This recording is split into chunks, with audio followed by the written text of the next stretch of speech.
And now, it's time for another Dice Tower review with Tom Vasel. Wyrd is not known as a board game company, and I usually haven't even really given their booth much of a look over at Gen Cons in the past, but this year they had a couple games, and one game, and this game is not actually even out yet, it's coming out soon, but they were selling some of the copies at Gen Con, is a game called Showdown Icons. This is a game that I believe was on Kickstarter, I'm not sure, but basically you are going to take a deck of cards and fight someone else. Well, that doesn't sound that dramatically unusual. There's many games that do that, Magic the Gathering, Mage Wars, etc., etc. But this game takes a deck of ordinary playing cards to add some special abilities. Is that enough to make something different and unique than everything else? Let's look.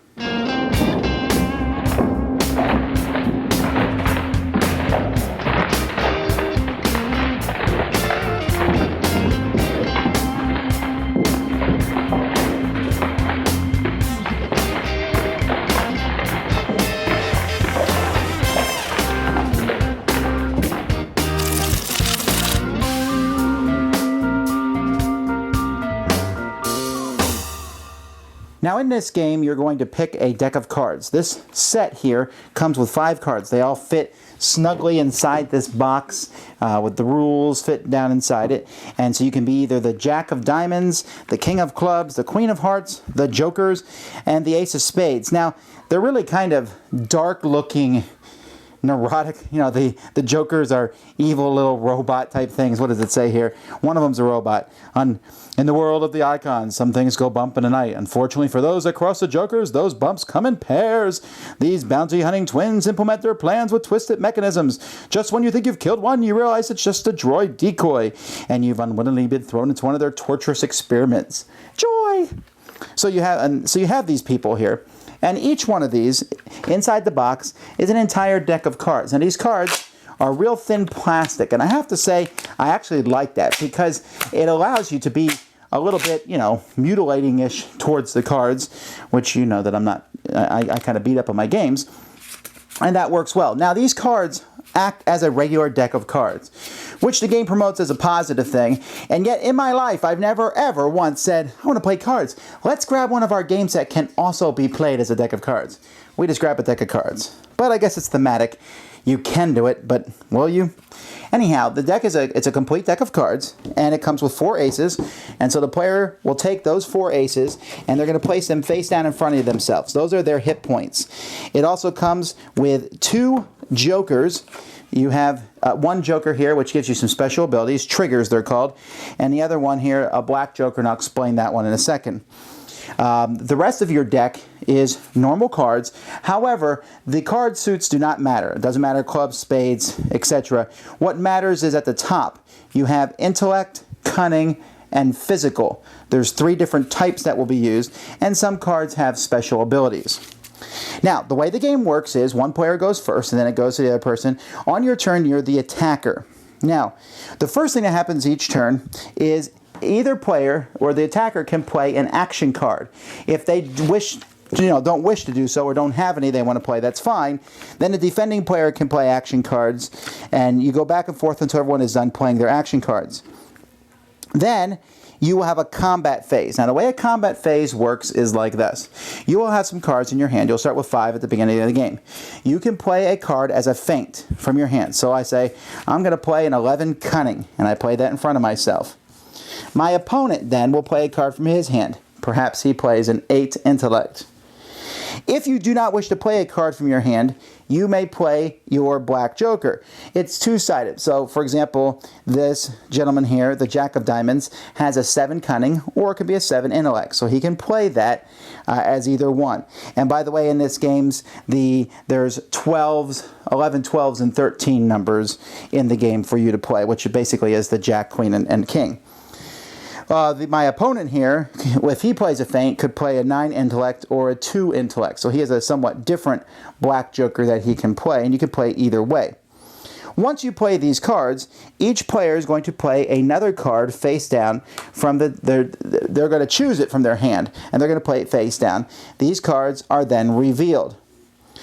The higher total is the winner. So I have 23, and they have 15. I win, and they must take a point of damage. However, if there's a couple things here, and they both matter dramatically. If both players play the same suit for their strike card, they have a feint and a strike card. If the strike cards are the same, then the lower total is the winner, not the higher total.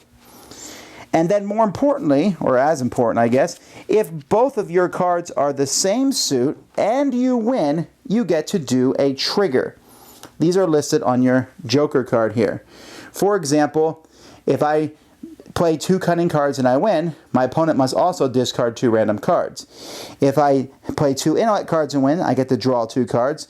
And if I play 2 physical cards and win, then I cause an additional damage in combat rather than the one that normally I would do. The Jokers are somewhat similar, but they do have different things that can happen in the course of play. When you get damaged, let's say I'm the loser in this round, I then pick one of these aces. These are randomly placed at the beginning of the game, and I turn it over. And this ace here has immediate on it. This says, choose 1 card from your discard pile and place it in your hand. And that's that. That's all that one does. But they can have other things. This one here, if I turn this one over, has an ongoing effect. I can look at 2 random cards from my opponent's hand at the end of each draw phase. And I'm also allowed to remove this ace from the game to prevent a damage. You say, why does that matter? Well, because first of all, when you turn over your 4th ace, you lose. So it's better for me to remove this card. But when you remove a card, there's no chance at healing it. There's some cards that will heal you from damage, but when it's removed, it can no longer be healed. So these aces have different abilities based on the different characters. There's also special abilities on the cards, as I said. Here, if I play this in combat, I can immediately play an additional feint after playing this card as a feint. Return one of your feint cards to its owner's hand before strike cards are revealed. And each of the characters in the game has some sort of thing. The King of Clubs and the Queen of Hearts have some very powerful abilities. The Jokers have abilities to kind of play cards as decoys. The Jack of Diamonds is very tricky. And there's mysterious things about the Ace of Spades. And they all have different kind of special cards that they'll be able to play. Let's take a look at some more ones. I can play this one while I'm the attacker. My opponent plays the first feint this turn instead of me. So that's some of the special abilities. And the special abilities are not on all the cards. They're usually just on one suit in the deck. So for example, in this deck, the diamonds all have special abilities and the rest of them don't. So you're basically playing back and forth, trying to outguess the other person, and the first person to do 4 damage is the winner of the game. Games take about 10 to 20 minutes. They're not very long at all. Okay, the first thing we want to do here is talk about the game itself. I think that what you get here is pretty good. You get 5 different decks of cards in here. You can use them also as a deck of cards. Okay, whatever. The artwork, it's a little, I don't know what the word is. It just makes me feel like, ew, like I would never want to meet any of these people, ever. They just seem like mean, nasty people. But the artwork has this very future, nasty, it looks like a evil Alice in Wonderland style artwork. Okay, that's fine. The game itself is really fun. It essentially is a somewhat complicated version of rock, paper, scissors. Because the way it works is, obviously, the straight up thing is, I want to play the highest card. So I got a 13 and 12, boom, boom. However, I want to be able to play those triggers. That gives me special abilities, gives me an advance.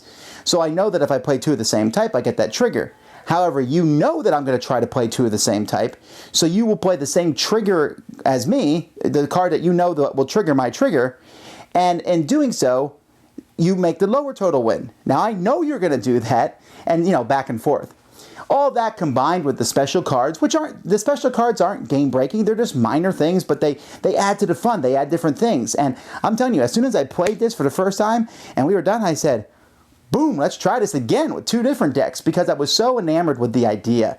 And then I wanted to play it again later that night, because I just thought the concept of the game is really interesting. It's this faint strike back and forth, and it feels like this back and forth quick gameplay. And so this is cool. It's something I haven't seen in a game before, and I like that. Special abilities, yeah, we've seen those before, but this whole faint strike, roundabout, taking basically rock, paper, scissors and making it a little bit more, okay, if you do that, but this makes more sense to do this. It's not just random throwing cards down. But then when you get hurt, you have those aces, which give you special powers, and each deck felt a little different. not completely different. So you're still playing basically the same game, but with some slight variations on it. I think they're planning on coming out with other decks that are compatible with these, and that would be pretty neat. But for now, this is a very solid, cool card game that you may never have heard of, but you certainly should look it up. Showdown Icons. Thanks so much for watching the Dice Tower videos. Find more great videos and reviews, as well as our top-rated audio podcast at Dicetower.com. You can also find other great shows at Dicetowernetwork.com. I'm Eric Summerer, and you've been watching The Dice Tower. The Dice Tower is sponsored by Cool Stuff Inc., where you can find great games for great prices. Cool stuff in stock. Check them out at CoolStuffInc.com. Shut the door! There.